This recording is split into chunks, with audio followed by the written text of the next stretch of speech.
Police station व स्थानिक गुन्हे शाखा पुणे ग्रामीण पोलिसांची कामगिरी. मंचर पोलीस स्टेशन हद्दीत पत्नीचा खून करून पळून गेलेल्या आरोपीस केले शिताफीने अटक.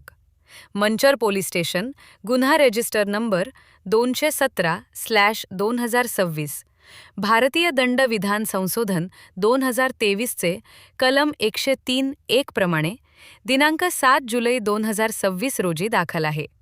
सदर गुन्ह्यात सपना दीपक पारधी वय 35 वर्ष, मूळ राहणार वारुळवाडी ठाकरवाडी तालुका जुन्नर जिल्हा पुणे, सध्या राहणार थोरांदळे तालुका आंबेगाव जिल्हा पुणे, हिचा पती दीपक गेणबा पारधी याने अज्ञात कारणावरून कोणत्यातरी हत्याराने डोक्यावर, मानेवर, छातीवर व पोटावर वार करून गंभीर जखमी केले व तिचा खून करून पळून गेल्याची फिर्याद किसन गंगाराम इंदोरे वय 65 वर्ष यांनी दिली. माननीय पोलीस अधीक्षक पुणे ग्रामीण व माननीय अपर पोलीस अधीक्षक पुणे विभाग यांच्या मार्गदर्शनाखाली मंचर पोलीस स्टेशन व स्थानिक गुन्हे शाखेने समांतर तपास सुरू केला. घटनास्थळी भेट देऊन सीसीटीव्ही फुटेज, तांत्रिक विश्लेषण व गोपनीय माहितीच्या आधारे आरोपीचा शोध घेण्यात आला. दिनांक 11 जुलै 2026 रोजी गोपनीय माहिती मिळाली की आरोपी वळती तालुका आंबेगाव येथे नातेवाईकांकडे लपून बसला आहे.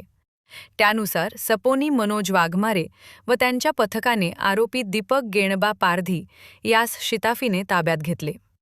आरोपीस न्यायालयात हजर केले असता दिनांक 15 जुलै 2026 पर्यंत पोलीस कोठडी मंजूर करण्यात आली. चौकशी दरम्यान पती-पत्नीमधील किरकोळ वादातून आरोपीने चाकू व मासे पकडण्याच्या लोखंडी गळाचा वापर करून डोक्यावर व चेहऱ्यावर वार करून खून केल्याची कबुली दिली. पुढील तपास सहाय्यक पोलीस निरीक्षक मनोज वाघमारे करीत आहेत.